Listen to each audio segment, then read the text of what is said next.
Amahoro y'Imana abateze amatwi amakuru yo kuri TV. Uyu ni umwanya noneho tugiye kubagezaho byinshi ugomba kwitwararikaho ku munsi wa Saint Valentin. Mu by'ukuri umunsi wa Saint Valentin rero first of all ni umunsi mbere na mbere ugomba kumenya ko ni umunsi abakundanye cyangwa se abantu bakundana mu by'ukuri bagomba kwinjoyinga cyangwa se kwishimira hagati yabo byinshi baba baragezeho cyangwa se baba banyuranamo, bagomba kubiserebura batitaye ku byinshi bibi bari kunyuramo cyangwa se byinshi biri kubabangamira mu by'ukuri mu rugendo rw'urukundo rwabo. Hari byinshi rero ugomba kwitwararikaho kugira ngo uyu munsi wa Saint Valentin utakubangamira cyangwa se utaza kukubera mubi mu by'ukuri, ukaba cyangwa se ukanyurana n'uko wari wabiteguye wowe n'uwo mukundana cyangwa se wowe n'umukunzi wawe. Nk'uko rero twakomeje tubashishikariza mukore subscribe kuri iyi channel yanyu kugira ngo dukomeze kubana mu biganiro byinshi bitandukanye. Uyu munsi wa Saint Valentin rero turatangira tubabwira ko ni umunsi abakundanye bahura bakinjoyinga, bakishimira byinshi banyuzemo cyangwa se bagezeho. Iyi tariki ya 14 rero ku isi hose irazwi, ni tariki 14 z'ukwa kabiri ziba buri mwaka, nibwo abantu bakundana bafata umwanya mu by'ukuri bakajya hamwe bakicara bakinjoyinga, bagaserebura, bagaseka, bakishimana mu by'ukuri ku buryo nawe ubirebesha amaso ukabona ko ari ibintu byiza. Ariko rero kuri uyu munsi niwo nawo munsi ugaragara ku isi mu mateka ko ari umunsi uberaho ibintu bibi byinshi cyane mu by'ukuri, byinshi twavugamo nko guterwa inda zitateguwe, kuryamana n'abantu batabiteguye mu by'ukuri, gukwirakwiza udukoko dutera sida ndetse n'izindi ndwara. Mu by'ukuri kuri uyu munsi wa Saint Valentin nk'uko bigaragara mu bushakashatsi bwagiye bukorwa hirya no hino ku isi, byagiye bigaragaza mu bitangazamakuru bikomeye cyane, byagiye bigaragaza ko nko kuri uyu munsi tariki ya 14 z'ukwa kabiri ni umunsi mu mateka ubaho ugurishwaho udukingirizo twinshi cyane ku isi y'Imana. Ni ukuvuga ngo uyu munsi wa Saint Valentin niwo munsi abantu bakora imibonano mpuzabitsina. Nk'uko byagiye bigaragara kera rero mu mateka, wasangaga uyu munsi mukuru wa Saint Valentin abantu bafata famiye zabo zose, ku buryo afata umwana we, tuvuge ufite nk'umuryango, ugafata umwana wawe, umugore wawe ndetse nawe, mukagenda mugasohoka mugahurira ahantu hamwe n'abandi benshi baturutse ahandi, mukaza gukora exchange cyangwa se mukaza guhanahana, ku buryo buri wese uwo aguyeho ari we bararyamana. Mu by'ukuri ibi byagiye bigaragara cyane cyane mu burengerazuba bw'isi ku isi, ko baba bagaragaza ko baba bari kwizihiza umunsi wa Saint Valentin cyangwa se uyu munsi wahariwe mutagatifu Saint Valentin. Uyu Saint Valentin ubundi ku cy'uyu munsi wise Saint Valentin, reka nacyo tukigarukeho gato.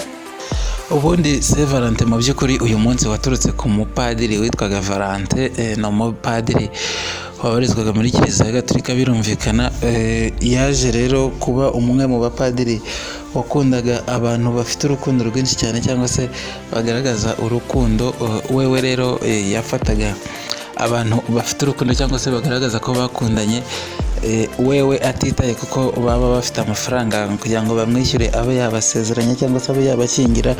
Wewe kubw'impuhwe nyinshi cyangwa se n'urukundo yagiriraga abantu, cyangwa se iyo yabonaga muhuje umutima, uyu Valentin wewe yarabafataga rwose akabashyingira nta zindi mbogamizi zijemo. Uyu Valentin rero yaje kurwara araremba cyane, ajya mu bitaro. Ajyanywe mu bitaro yaje kwitaba Imana, nibwo Kiliziya Gatolika rero yaje guhita idevelopa uyu munsi, iravuga ati uyu munsi rwose uyu muntu yapfuyeho cyangwa se yitabiyeho Imana bitewe n'ukuntu yakundaga abantu bagira urukundo, bagira urugwiro. Uyu munsi reka tuwushyire ku munsi mpuzamahanga, uzabe umunsi w'abakundana. Mu by'ukuri uyu munsi w'abakundana rero urumva ko Valentin kuba waramwitiriwe ntabwo ari uko washyizweho kugira ngo ukorweho amabi menshi nk'uko bigaragara muri iyi minsi, ahubwo uyu munsi washyizweho kugira ngo nibura tujye twizihiza cyangwa se tujye twibuka ko guha agaciro umuntu mukundana cyangwa se uha agaciro umuntu muri kumwe mu by'ukuri muri rusange. ikintu cya mbere ugomba gukora ni ukudategurira ibintu ku munota wa nyuma, kuko iyo uteguye ibintu ku munota wa nyuma bisa naho umukunzi wawe bigaragaye ko ibintu mukoreye bigutunguye cyangwa se bikaba bitamushimisha mu by'ukuri, cyangwa se ugasanga wewe mu by'ukuri ibyo bintu ugiye kumukorera ku munota wa nyuma bisa naho ibintu byarangiye atabyishimiye mu by'ukuri. Ikintu cya mbere rero ugomba kwitaho ni ugutegura ibintu hakiri kare, ntugaragarize umukunzi wawe ko ibintu byose bikuguyeho cyangwa se ubiteguye ku munota wa nyuma mu by'ukuri. Ikintu cya kabiri rero ugomba kwirinda mu gihe ushaka gushimisha umukunzi wawe ni iki ngiki: ugomba kutirebaho wowe gusa. Ntiwirebeho gusa, ntiwikunde, ntugaragaze ko ibintu ugiye gukora ari nkaho biri mu nyungu zawe wenyine, ahubwo biri mu nyungu zawe mwembi. Ni ukuvuga ngo rero mu gihe uri nko gupanga nko gusohokana n'umukunzi wawe, urabanza ukareba ukavuga ati ese hariya hantu ngiye kujyana umukunzi wanjye haramushimishije? Ese ibintu tuzafatirayo azabikunda? Ese hari ahantu asanzwe hakunda mu by'ukuri ku buryo ndi shuwa 100% ko buri kimwe kirahabera araza kugikunda? Nyine wowe ntukururwe n'amarangamutima yawe cyangwa se uvuge kuko ikintu gikunda cyangwa se kuko ahantu hakunda ngo wumve ko nawe araza kuhakunda mu by'ukuri. Nk'urugero, ushobora kuba ukundana n'umuntu tuvuge umurokore kameme, wowe ukaba ushaka gusohokera nko mu kabari, bivuze ko wowe uri bumujyaneyo birumvikana, ariko se urishuwa ko arabuza kwishimira aho hantu? Wowe ubanza kutikunda cyangwa se kutirebaho, ahubwo wowe ukabarensinga ukareba ikiri bubashimishe mwembi. Ikintu cya gatatu ushobora kwirinda kugira ngo umunsi wawe Saint Valentin ugende neza ni ukudahugira muri telefone mu gihe uri kumwe n'umukunzi wawe.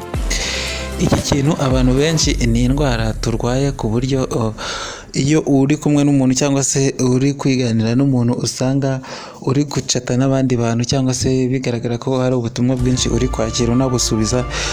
Aha hantu rero usanga bibangamiye umukunzi wawe iyo muri kumwe, ku buryo bigaragara nkaho utamwitayeho, bigasa naho we wateguye show yawe, wateguye ko ugiye kwemeza umuntu cyangwa se ugiye kumuryohereza mu by'ukuri, ariko ugasanga bitewe n'akantu gatoya telefone gatumye umukunzi wawe atabonyurwa n'ibyo wateguye mu by'ukuri, kandi wowe ntako utagize. Byumvikana ko rero telefone nayo ni imwe mu mbogamizi zishobora gutuma utishimira umunsi wawe Saint Valentin uri kumwe n'umukunzi wawe mu by'ukuri.